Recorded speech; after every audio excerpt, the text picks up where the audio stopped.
Hello. Thank you for joining us today and welcome to the Rhode Island Small Business Coalition Small Business Live Forum. I'm your host, David Dadekian. I'm the owner of a small business here in Rhode Island, Eat, Drink, Rhode Island. And for those of you who don't know about the Small Business Coalition, please check out rismallbusiness.org. We are a very large and growing organization of small businesses across the state of Rhode Island. We do this live forum every 2 weeks. We have also all coalition member meetings every 2 weeks, Mondays at 5 p.m. And you can find all that at rismallbiz.org, rismallbusiness.org, and sign up for the newsletter, sign up for those weekly meetings, bi-weekly meetings, and the bi-weekly live forums. My guest today on the live forum is District Director Mark Hayward of the Small Business Administration. Thank you for having the time to join us today, Mark. It's great to be here, David. Thank you very much for inviting me. And I tell people all the time, you have to remember we are the United States Small Business Administration, because a lot of people say, "Oh, the Small Business Association." No, did I just say? I did just say that. Okay, good. You didn't see it, but a lot of people do, and I try to keep telling, like, you're the Rhode Island Small Business Organization, but we have to distinguish government between lobbyists and organizations. But thank you. No, it's great to be here. No, like you said, you are a branch of the government, the administration. The Small Business Administration has been a huge benefit, especially this past year during the pandemic. And you yourself, I can't say enough thanks for how communicative and helpful you've been. A lot of folks appreciate it. Why don't you tell our audience a little bit about yourself and what it is you do there for the SBA? So I am the district director of the Rhode Island District Office. I say grace over all of Rhode Island. I've been really fortunate over my 40-year history here with the federal government to be able to not only be involved in what's going on here in Rhode Island, but at many times, for years, I think when somebody added it up, it was almost 7 years I served as the acting regional administrator. I've gone to Washington, David, on a number of occasions. I've served as the acting or as the district director in residence, actually right in the administrator's office. And most people know that when President Trump came in, he appointed Linda McMahon to the position. Everybody knows Linda McMahon, WWE. So he appointed her to the position of administrator, the 25th administrator of the SBA. And prior to her coming in, I was asked to go to Washington, of which I did for 6 months, to be her senior advisor. So, I've served in a lot of different capacities. I've been the chief counsel for advocacy. I've been in the Office of Public Affairs in Washington, but mostly right here in Rhode Island as the district director. And the time is counting down, David. We're getting there. We got 138 days left. Oh, wow. You are counting down the days, right? Yes, point, I am. Like a senior in high school here. Well, graduation's coming. Yeah, well, it is well deserved. So we'll certainly miss you. In the meantime, we've got a lot of questions from our members for you. Like I said, it's you've been a great benefit over the last year. Obviously, the pandemic has been brutal to small businesses, and the SBA has been vital with a lot of different programs. Why don't we start there? Why don't you run down what is currently open and available for people to apply for, and then we'll get into the specific ones. All right. So just a history of where we're at. It was PPP 1 and then PPP 2. And at the same time, we had the economic injury disaster loans, the economic injury disaster advances, which have now been there are additions, and we can talk about what's going on there. People have questions on that. And then the agency, if you had an SBA loan, and it's still ongoing. If you had an SBA loan during PPP 1, we paid 6 months of payments on your existing SBA loan. On PPP 2, we're paying an additional 3 months of payments on your SBA loans. Those are things, both 504 and 7A, that are guaranteed. It's in our portfolio. Those are called Section 1112 payments. Okay. In addition to that, there are also programs. For example, if you were in need of working capital today, you would go to your lender, you would get a loan, and we would pay the first 3 months of that. So there are some advantages still today. the programs are across the board. There's no fee to the lenders, no fee to the borrowers. I mean, there's been a lot of things that have been exempted from what we would consider to be the traditional SBA route. But you also have to remember that, and I've been saying this for 30 years, SBA is the greatest thing that since ice cream or whatever, because listen, it is where the private lenders do it, but we give them the authority to do things that they cannot do with just a regular conventional loan. And people look at me and say, what are you talking about? Well, one, if you had an SBA loan and you were in trouble or you're having difficulty in payment, we can allow the lender to give you up to a 6-month deferment. Yes, that's a force majeure, which the payments would then go into the back of the loan. But the fact that they can defer both principal and interest is a huge advantage to the small business community. And before PPP or the Paycheck Protection Program came out, at the very beginning, we were recommending to lenders, listen, take your SBA portfolio, give them 6-month deferments, and let's work out from there. But what's happened is the Paycheck Protection Program came in, they gave them PPP1, and we were just doing some statistics. In fact, 35,000 loans plus or minus for $3 billion, both PPP1 Wow. and 2. That's a pretty significant infusion of capital into the Rhode Island economy. And today, there was one loan, David, that, you always see these things and you make recommendations and you send them to people. And I got a call from a lender today who they didn't know what to do. They were having, the business was having issues. They were looking for a PPP lender. And Greenwood Credit Union said, "Okay, we'll step up to the plate and do this one." It was a $4 million PPP loan. Wow. She called me today to say they got granted forgiveness, and they were just absolutely for everything. So they're absolutely thrilled with it. I mean, sure. So things worked out well. That's a great story. Thank you. Thanks for saying it. And like you said, the monies that have come into Rhode Island for these PPP loans and EIDL and all the others generally go back into our local economy, to pay, landlords who own local property or, obviously employees, who then turn around and, spend their money locally. So it's vitally important. And that's a great story to hear. Let's start with PPP. We had just a couple questions with PPP from our members. They were wondering, first of all, are there any additional loans like PPP coming, or do we think this is it with the 2 rounds? Those are all congressionally provided, so I really can't make any predictions if there are more coming or not. All I can tell you is that both PPP 1 and 2 are over. Okay. They have run its course. Right now, what we're doing is we're dealing with forgiveness on both of those and talking to our colleagues in Washington. And we have a meeting every Monday at 3:00, and then we have a secondary meeting on Thursday. We call it office hours, where we have discussions with the people from the Office of Cap Access. And I don't know whether or not we're going to get additional money, but we're looking at the forgiveness side of it now. And they continue to tell us that all forgiveness will be completed before Labor Day. Oh, fantastic. Because that was another question is, how soon will forgiveness be? So that includes second round by Labor Day? That's my understanding. We know that it's taken a long time, but you have to also remember when PPP 1 ended, they had up until December the 31st, but we've got the president signed the bill on the 27th of December, and then we kind of started all over again. Yep. So you got to remember, it's the same people who are doing all of these different programs, and so it's taken a little bit longer than people originally think, but we just keep telling people, patience. You're not going to be required to stop paying down if it's not forgiven until such time as a determination has been made by the agency. So you get some time. I think that's key. I mean, I know plenty of people who've received it, and no one's been asked for any money. You have to wait to you sweat a little hoping that it's forgiven, but so far it's been a great success. Right. So I agree. Yeah.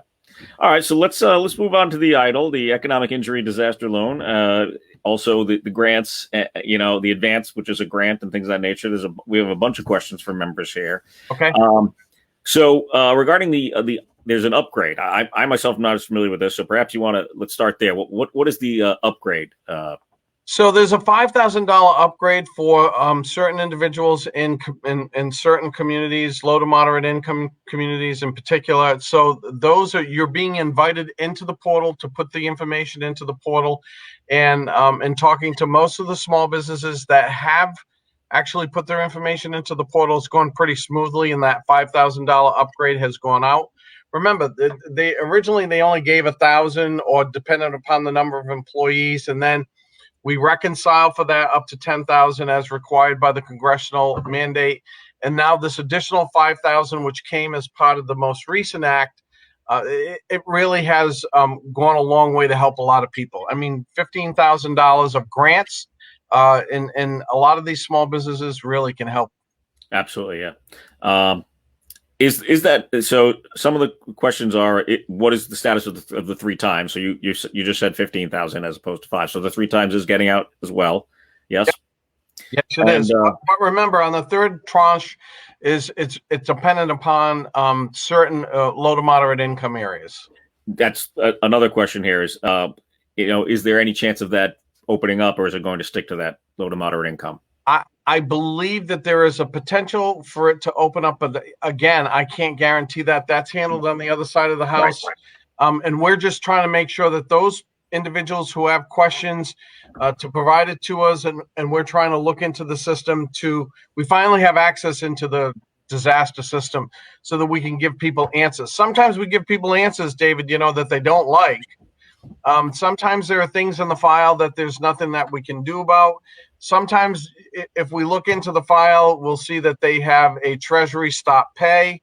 And there's all reasons as to what that may be. But those are things that need to be reconciled by those particular individuals. And we can't do it from the district side, but somebody from disaster will definitely do it. Having said that, you also have to remember that particularly for those who are going for it, so if you could get up to 150,000 on a loan, and then it's been increased to 500,000, and those require what we call 4506T, or income tax verification forms.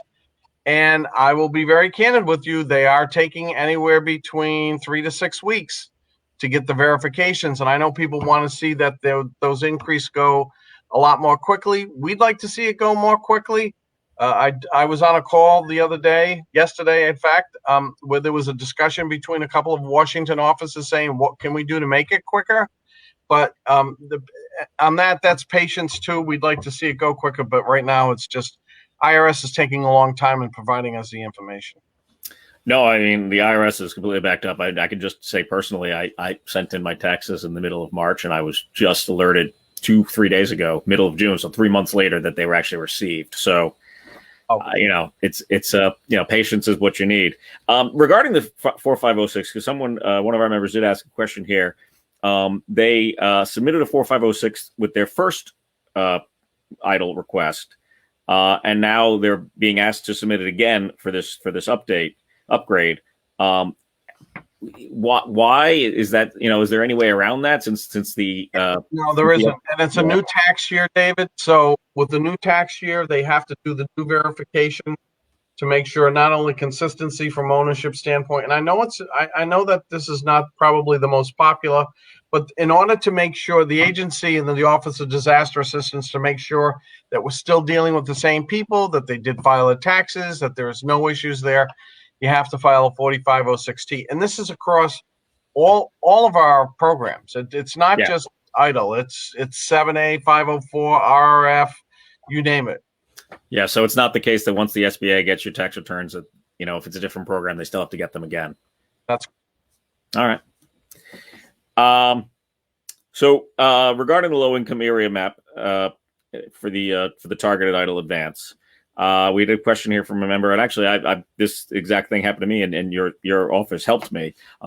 They received the invitation to apply for the advance, even though they weren't in a low income area. And then, of course, once they applied, as did I, we got turned down. How is that just the system is just unfortunately not caught up with the person's location to begin with, or how does that get avoided? And should people just apply anyway? You should apply anyway because you don't Okay. know if you're going to be rejected or not. I mean, there are 30 million small businesses in the United States, of which I think the last number I heard was nearly 10 million have applied for some kind of assistance with the SBA. So you have to understand it's a process. And while you may have not been in a zone, so to speak, an LMI zone, there are many people who are. But we're not just. There's no overlay map, David. So I think it's a lot. So the agency just goes out with kind of a generic. You're invited to apply, and at that point in time, if you do apply, then we check it against the map. Right. That's what's happening with me. And I, and like you said, I went ahead and applied, and there was a perfect example. I got rejected. I sent an email to your office, and they came back and said, "Yeah, I'm sorry. Unfortunately, you're not in the right zone." And it's one of those answers I didn't want to get. But hey, it's reality, and I'm not disputing the system. It worked. It just, one of those things.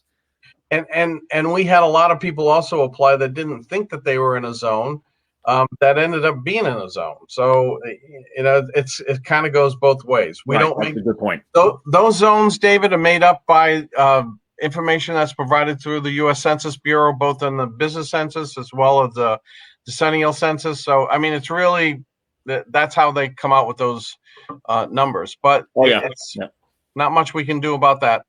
No, those are set. I know in some of my food policy work, we've used those very maps for food deserts and things of that nature. So yeah, those are set at the census level. You're absolutely right. And there is no, those are the facts. Those are the way it is. All right, let's move on to the shuttered venue grant. We've got a few questions there.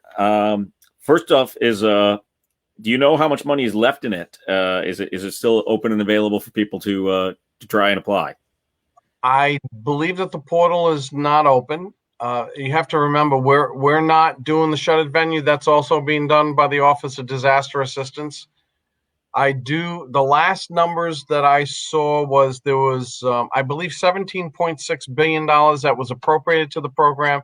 $198 million had been approved for about 100 grants. And you have to understand the shuttered venue operators grant is a little bit different than most grants. We could not collaborate from a district office perspective because we didn't want to convey a preference upon a particular venue over other venues. So we were asked to stand back because of the way the process worked.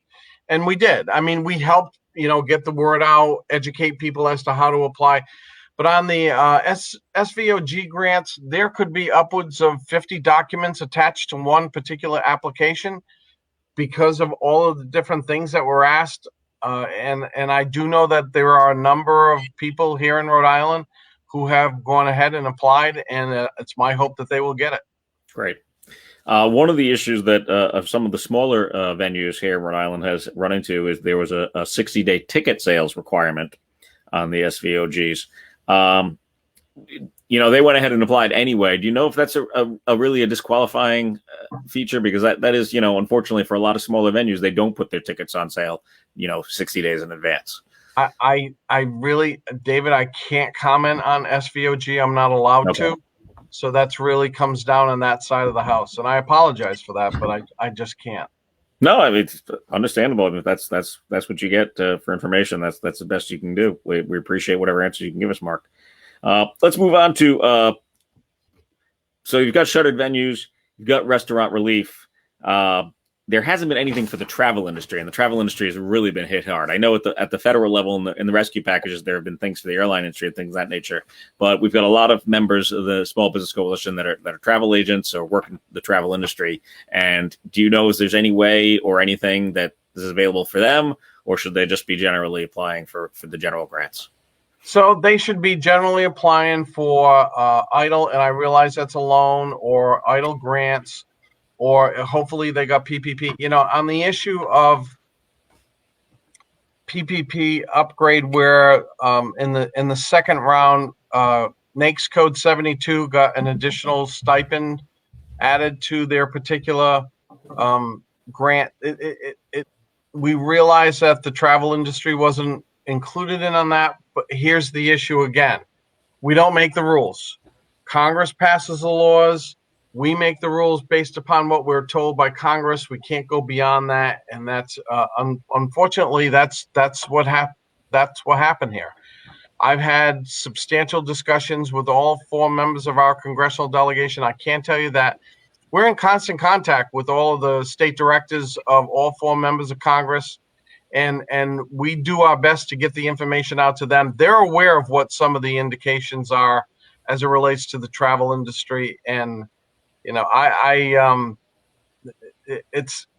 a very difficult position to be in. But if they needed cash now, and I know that they don't want to hear this, but loans are still available. If a loan is available, you're also could be a working capital loan, and you would be subject to the deferment as the 3-month deferment, just like anybody else.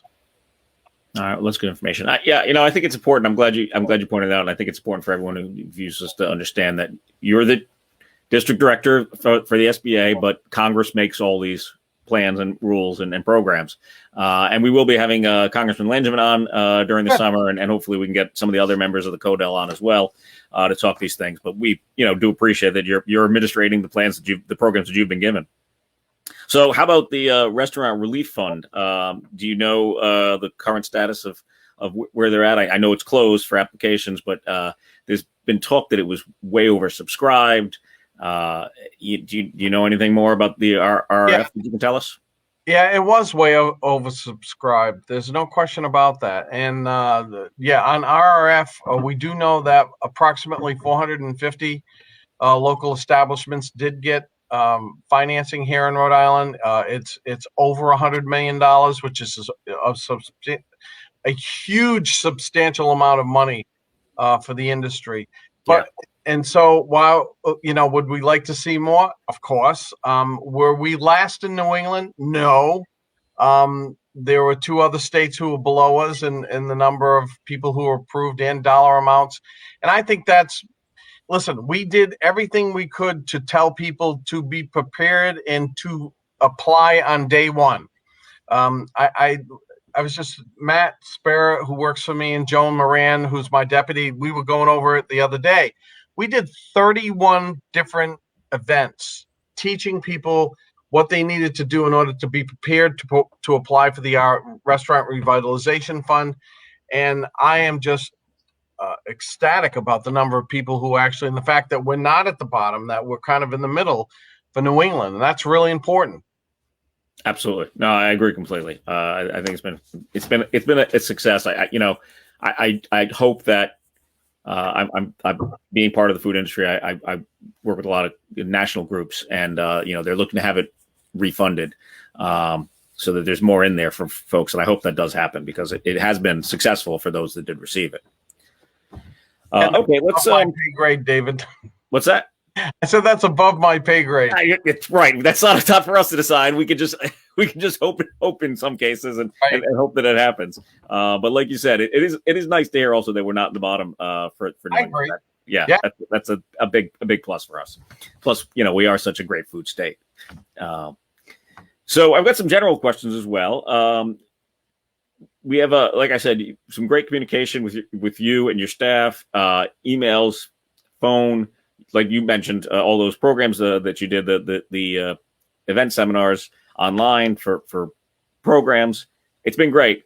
But, there's always someone who has a very specific question or is not sure if it's being addressed by one of those things. Is there a best direct way to get a hold of, not you specifically, because I do know you answer things specifically, but your office and, people on your staff that would be the best people to talk to directly? Yeah, Ben, put the office email. So Rhode Island _ DO at SBA.gov. There it is right there. That's the best place to send a question. There are 5 of us that monitor this box. Not me personally, but if it's something addressed to me, they send it to me. And I can assure you that if you send an email to that address, we will answer you.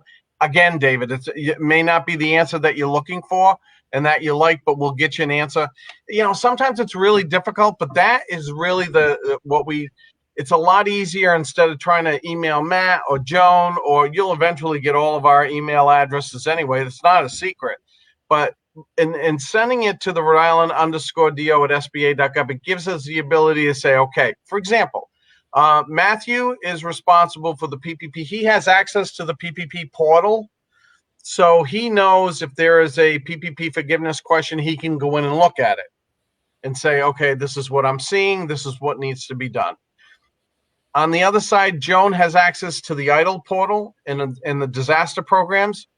And on some other instances, Dan Horowitz, who deals with all of our lenders, if it's a lender question or a lender relationship thing, or somebody's trying to get a loan, that would go to Dan.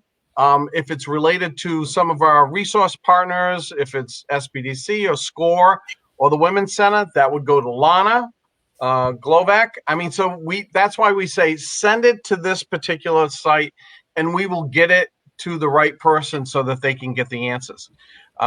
They copy me on everything, so I know what's going on, and we stay on top of it.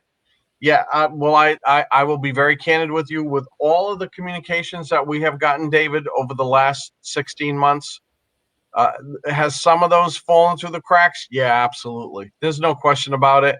At one point in time, we were comparing notes. We were doing thousands of emails a week. Oh, no doubt. Phone calls. Although my phone is nice and quiet today, when certain programs would come out, we could get anywhere between and divide up hundreds of phone calls from every. We're constantly in communication with chambers of commerce. We're constantly in communication with trade associations. We're always talking to our congressional, if not the members, we're talking to their offices and their staff. In fact, I have a general email that I send out.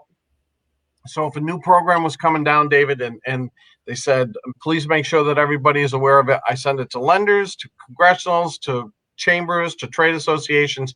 There are 535 people that get that email, and it comes from me. Normally, it comes from me about 5 o'clock in the morning, because that's when I'm here getting rid of a lot of the emails. But yeah, so and it's a long answer to a very short question, but it's important. I just want people to understand that we have experts in all different areas. So we just want to make sure we get it to the right person. Right. Yeah, no, it's important. And Ben, yeah, that's great. Leave that on the screen for our members to copy that down.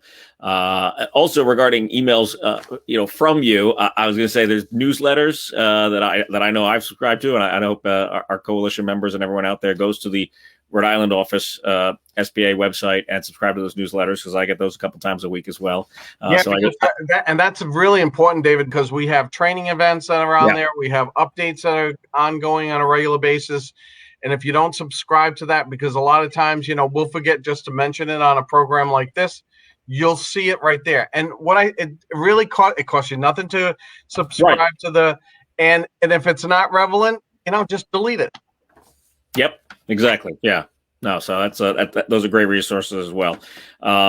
So thinking back to what you said about the shut-in venue and the restaurant revitalization and contacts, who would be the best person to contact for questions of that nature? Is there a phone number at the national level that you can give us, or an email at the national level? What would be the best contact for those? The best way, if you have questions about the program and where your application is or what to do, send it to the Rhode Island DO. So there is an 844 number for restaurant revitalization. We've been trying to triage a lot of this stuff, and there's certain things I can see in the portal. On restaurant revitalization, I can see a lot of things here. I can see who's gotten them. I can see a lot of different things. I can see who's in process, who's what they call review one, or who's currently waiting. But right now, the program has no funds in it. And to be very candid with you, the agency has been enjoined. So we're pushing kind of the press questions to our regional people to figure that out. But the bottom line is 450 establishments got funded here in Rhode Island. I think that's great. Yeah. Do we want more? Yeah. And somebody is ringing my doorbell. It's and the office is closed. But anyway, that's kind of where we're at right now. All right. Let's see. We just got a few more questions here, and then we'll see if anyone out there has other questions, additional questions. You can drop into the Facebook chat, and Ben will bring those up. And let me just wrap up with the other questions we have here from our coalition members. Some of them, our older members remember that when these loan programs were designed in the 70s and 80s, and it was clear that Congress was able to create a new program with PPP last year. Right. So, is there any insight you might have, or any thoughts you might have on updates or other changes that might be coming down the pike that people could keep an eye out for? No, I think both the Office of Capital Access and others are talking about how do we change our programs to make them more accessible, to keep liquidity going for the small business community, because liquidity really is everything. Yeah. And we understand how important that is. I understand how important that is. So I think I would say stay tuned. There could be some things coming. And I know that they have submitted some proposals.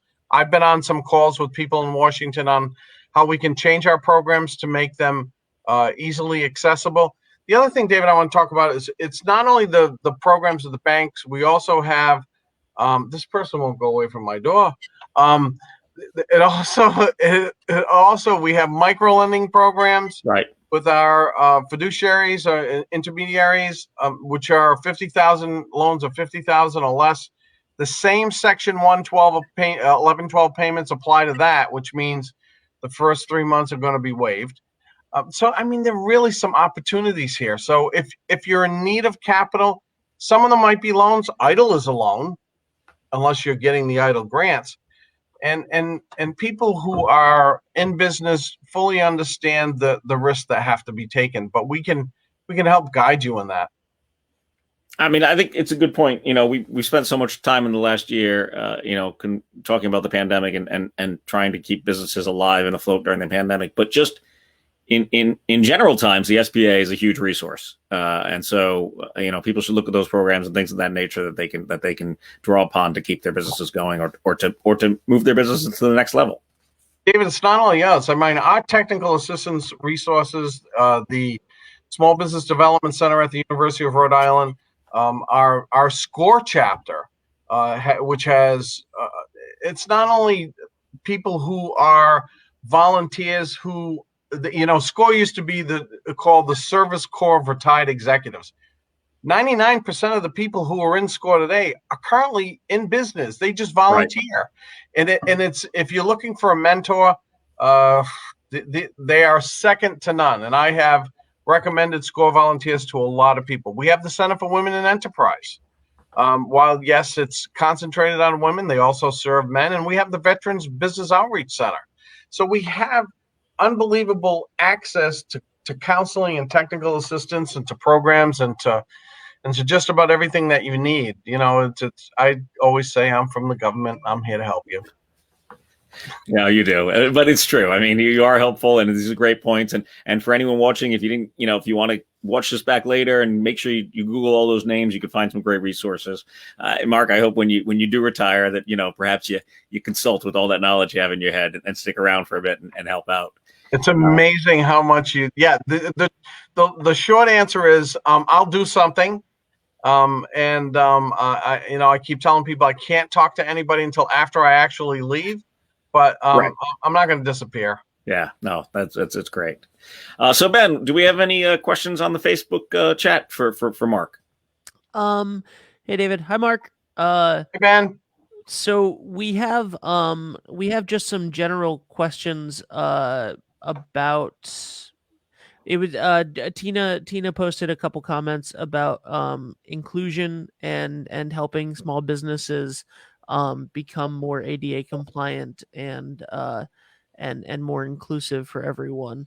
And so I'm not sure exactly what sort of question that would lend to Mark. Are there any programs specific to things like that, Mark? No, but the technical assistance from the SBDC and SCORE could help that. And I'm noticing some comments in the chat about where can they get answers to the SVOG if not SBA. No, it is SBA. But we recommend that you send it to the Rhode Island box. And if you send it to the Rhode Island box, we'll make sure that you get an answer as to who you should be contacting for that, or we'll try to get the answer ourselves. As it relates to, how do we find out what specifically is going to impact my business?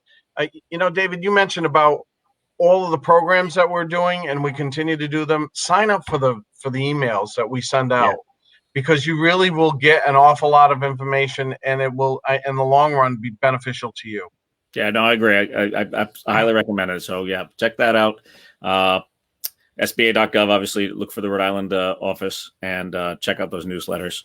The email's on the screen there, so make note of that, like Mark said. And I think that's everything for us. Mark, is there? I got one thing I want to close with before we go, but is there anything you want to say before we go?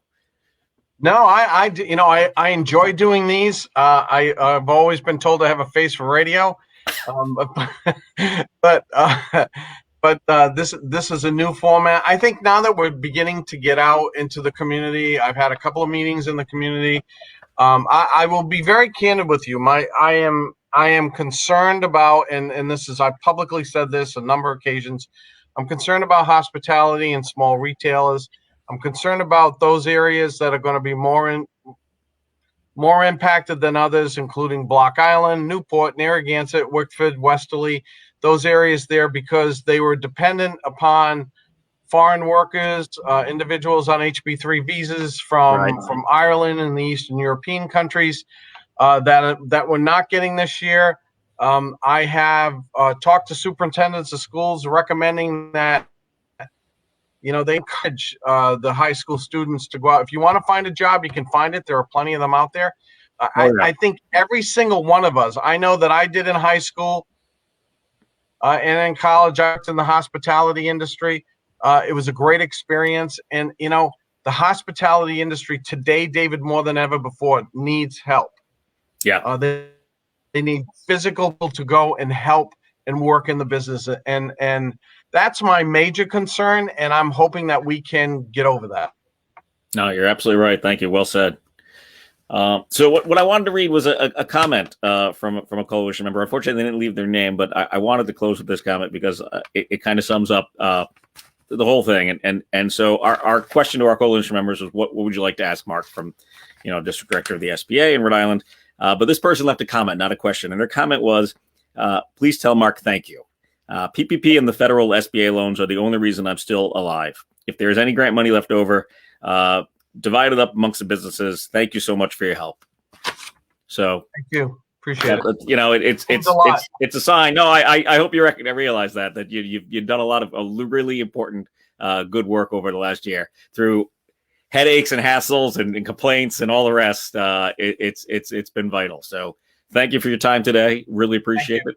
And I'm sure we'll be talking to you before you retire. But when that day does come, good luck and be very, very grateful. Know that everyone out there is very grateful for your service. Thank you very much. Appreciate it, David. Have a great day.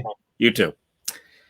And so that's the end of another Business Live Forum. We thank you very much for watching. Again, the RI Small Business Coalition can be found at rismallbusiness.org.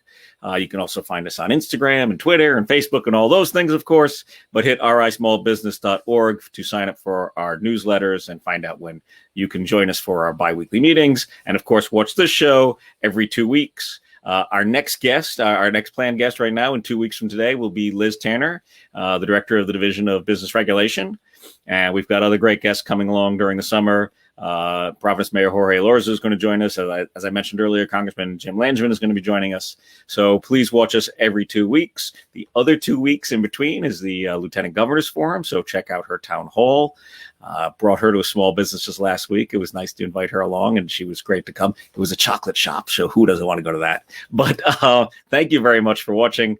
rismallbusiness.org. We'll see you in 2 weeks.